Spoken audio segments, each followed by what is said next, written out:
श्री कृष्णा।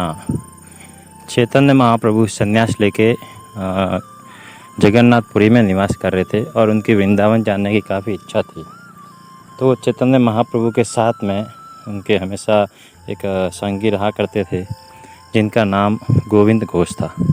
ये तीन भाई थे, गोविंद घोष, वासुदेव घोष और एक और नाम था इनके भाई का। तो ये तीनों ही जो बहुत अच्छा कीर्तन करते थे। चैतन्य महाप्रभु बड़े ही खुश रहते, तीनों काफ़ी अच्छा कीर्तन करते। गोविंद घोष को चैतन्य महाप्रभु ने साथ लिया और वृंदावन यात्रा के लिए बंगाल की तरफ से जाने के लगे। तो बंगाल गंगा नदी के किनारे पहुंचकर चैतन्य महाप्रभु ने वहाँ पर दोपहर का अपना खाना खाया और खाना खाने के बाद में उन्होंने गोविंद से एक हरिता की फल मांगा। हरिता के फल जो है वो पाचन क्रिया में काम में आता है। तो जैसे ही चैतन्य महाप्रभु ने हरिता की फल मांगी, गोविंद ने तुरंत ही वो फल जो है अपने झोले से निकाला और चैतन्य महाप्रभु को दे दिया। चैतन्य महाप्रभु देख के तुरंत आश्चर्यचकित हो गए। अरे गोविंद, इतना जल्दी तुम फल कहाँ से लाए? गोविंद ने कहा, महाप्रभु, ये मैंने अपने पास में संभाल के रखा था। मुझे पता था कि आप फल मांगेंगे, इसलिए मैंने इसको अपने पास में सुबह से पास में रखा है। चैतन्य महाप्रभु बहुत क्रोधित हो गए। चैतन्य महाप्रभु ने कहा, एक सन्यासी के लिए किसी भी चीज़ों को अपने पास में संग्रह करके रखना सन्यास नियम के खिलाफ है। और तुम्हें ये बहुत अच्छी तरह पता है कि मैं सन्यास के नियमों का पालन बहुत कठोरता से करता हूँ, लेकिन अब मुझे लगता है कि मैं अपने सन्यास के नियमों का पालन जो है नहीं कर पाऊँगा, क्योंकि तुम जो है मेरे सन्यास के नियमों में बाधा डाल रहे हो। इसलिए अब मैं तुमको अपने साथ में नहीं रख सकता हूँ, इसलिए तुम यहीं पे रहो और यहीं पे भगवान के नाम का प्रचार करो। की यात्रा मैं स्वयं अकेला करूँगा। जब चैतन्य महाप्रभु इतने क्रोधित हो गए, जैसे ही गोविंद घोष को इतना बताया, गोविंद घोष वहीं पे जो है बेहोश हो गए और वहीं पे अपनी चेतना खो दी। गोविंद घोष को जब जैसे ही होश आया तो उन्होंने चैतन्य महाप्रभु के चरण कमल पकड़ लिए। उन्होंने कहा, महाप्रभु, मैं आपके बिना जिंदा नहीं रह पाऊँगा।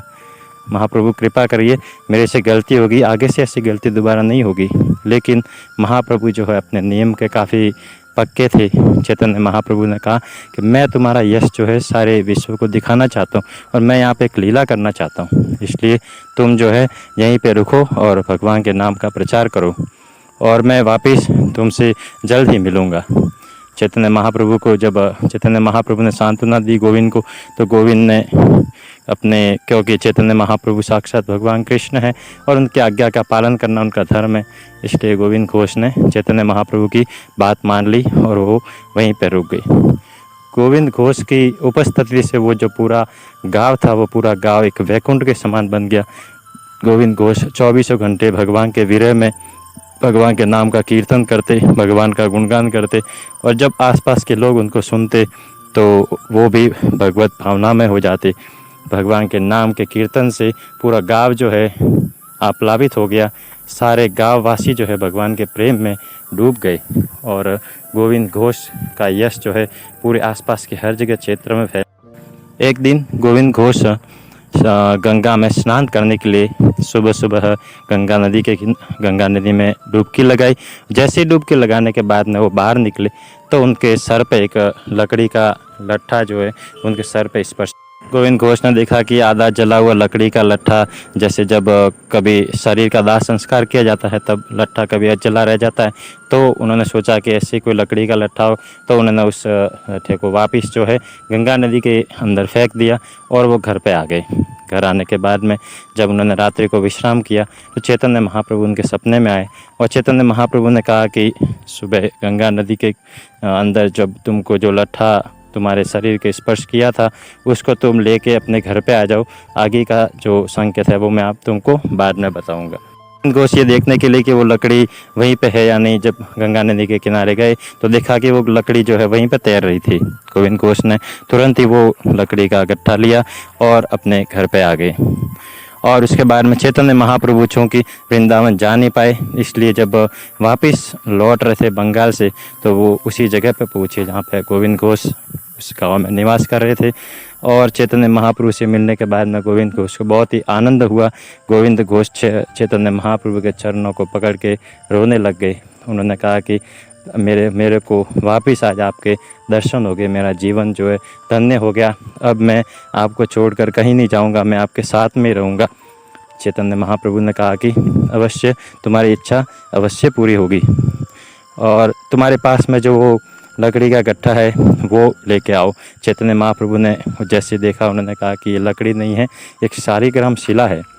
चैतन्य महाप्रभु ने तुरंत ही देवताओं के शिल्पी विश्वकर्मा को बुलाया, और विश्वकर्मा ने आके उस शालिग्राम शिला से भगवान कृष्ण का बहुत ही सुंदर विग्रह बनाया। चैतन्य महाप्रभु ने अपने खुद हाथों से उस विग्रह का वहाँ पे प्राण प्रतिष्ठा की, और चैतन्य महाप्रभु ने विग्रह का नाम रखा गोपीनाथ जी। गोपीनाथ जी बहुत ही सुंदर विग्रह। चैतन्य महाप्रभु और उन विग्रह में अंतर कर पाना बहुत ही कठिन था। चैतन्य महाप्रभु ने कहा कि इस विग्रह, ये जो विग्रह है गोपीनाथ जी के और मेरे में कोई अंतर नहीं है। ये विग्रह हमेशा तुम्हारे साथ में रहेंगे, तुमको मेरी कमी कभी खिलेगी नहीं। ये विग्रह हमेशा तुम्हारे साथ में रहेंगे, तुम इनकी सेवा करो और यहीं पर रहो।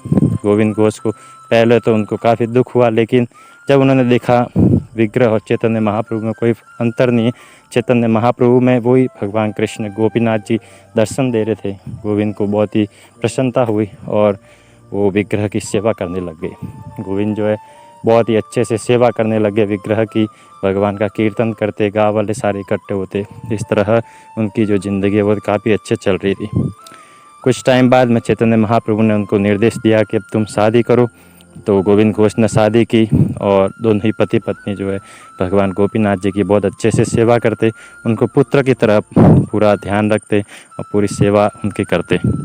उनके एक पुत्र भी हुआ जिनका नाम उन्होंने गौर सुंदर रखा, और तीनों भगवान की सेवा करते। कुछ समय बाद में उनका जो पुत्र है वो पुत्र किसी बीमारी के कारण मर गया। गोविंद घोष को बहुत ही दुख हुआ, एक ही पुत्र था और वो भी मर चुका है, और इस आघात को उनकी पत्नी सहन नहीं कर पाई और उनकी पत्नी ने भी वहीं पे प्राण त्याग दिए। अब गोविंद घोष के पास में जीने का कोई सहारा नहीं था। गोविंद घोष को बहुत ही दुख हो रहा था। उन्होंने भगवान को बहुत ही उलाहना दिया, भगवान को कहा मैंने आपकी इतनी सेवा करी, लेकिन आज मेरे पास कुछ भी नहीं है।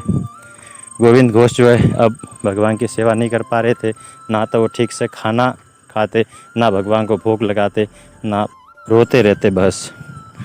तो जब वो रोते, भगवान को भोग लगाना भूल गए, तो एक दिन गोपीनाथ जी ने अपने गोपीनाथ जी का जो विग्रह था, विग्रह ने साक्षात गोविंद घोष से बात करी।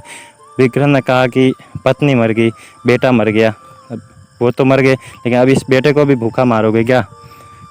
तो गोपीनाथ जी कहना चाह रहे थे कि मैं भी तुम्हारा पुत्र ही हूँ, अब एक पुत्र मर गया, पत्नी मर गई, तब इस पुत्र को भी भूखा मारोगे? तो गोविंद घोष ने कहा कि अब आपको पुत्र बनाने से क्या मतलब है, आप मेरा कोई संस्कार थोड़ी करोगे, मेरे मरने के बाद में मेरे को कंधा थोड़ी दोगे, मेरा श्राद्ध कर्म थोड़ी करोगे। भगवान गोपीनाथ जी ने कहा मैं बिल्कुल तुम्हारा हर कार्य संपन्न करूँगा। गोविंद घोष को बहुत ही आनंद हुआ। गोविंद घोष को वापस याद आ गई चैतन्य महाप्रभु की, और गोविंद घोष ने पुनः भगवान गोपीनाथ जी की सेवा शुरू कर दी। और सेवा करते करते गोविंद घोष की उम्र हो गई और वो भगवत धाम सिधार गए। जिस दिन गोविंद घोष ने अपना शरीर त्याग किया, गोपीनाथ जी बहुत ही रोए। गोपीनाथ जी ने अपने जो सेवा करने वाले जो पंडित थे, ब्राह्मण थे, उनको सपने में आकर कहा कि कल मुझे पूरा सफ़ेद वस्त्र पहनाया जाए, मेरे हाथ में दरबा घास दी जाए, और मुझे मेरे जो पिताजी है उनके पास में ले उनका अंतिम संस्कार किया जाएगा। तो सुबह जो है भगवान के विग्रह को वहाँ पर ले जाया गया, और भगवान ने वो सारे संस्कार किए जो एक पुत्र अपने पिता के लिए करता है। और वो जो संस्कार आज तक भी भगवान गोपीनाथ जी अपने पिताजी के लिए कर रहे हैं। आज 500 साल हो गए उस घटना को, लेकिन गोपीनाथ जी आज भी, जिस दिन गोविंद घोष ने अपना शरीर त्याग किया था, उस दिन सफ़ेद वस्त्र पहनते हैं, और वो सारे संस्कार जो एक पुत्र करता है, श्राद्ध कर्म वगैरह, वो गोपीनाथ जी आज भी करते हैं। तो हम देख सकते हैं कि भगवान के साथ में जो संबंध होता है वो हमेशा सनातन होता है। भगवान के साथ में चाहे कैसा भी संबंध हो, पुत्र का हो, पिता का हो, पति का हो, भगवान के साथ में अनेकों संबंध हो सकते हैं। और जब कोई भगवान के साथ में ऐसे संबंध स्थापित करता है तो भगवान उस संबंध को सनातन काल तक जिंदा रखते हैं, सनातन काल तक उस संबंध को निभाते। भौतिक जगत में देखते हैं कि हमारा जो संबंध है वो सिर्फ इस शरीर के साथ में होता है, इस शरीर के ख़त्म होते ही वो संबंध जो है टूट जाता है। लेकिन भगवान कृष्ण के साथ में बनाया गया संबंध सनातन होता है, परम आनंद देने वाला होता है और बहुत ही लाभदायक होता है इस जीवन के लिए और हमारे आगे के जीवन के लिए। इसलिए हमें भगवान कृष्ण से यही प्रार्थना करनी चाहिए कि हम उनके प्रति जो हमारा संबंध है वो जागृत कर पाए और भगवान की भक्ति जो वो आजीवन हम कर पाए। हरे कृष्णा।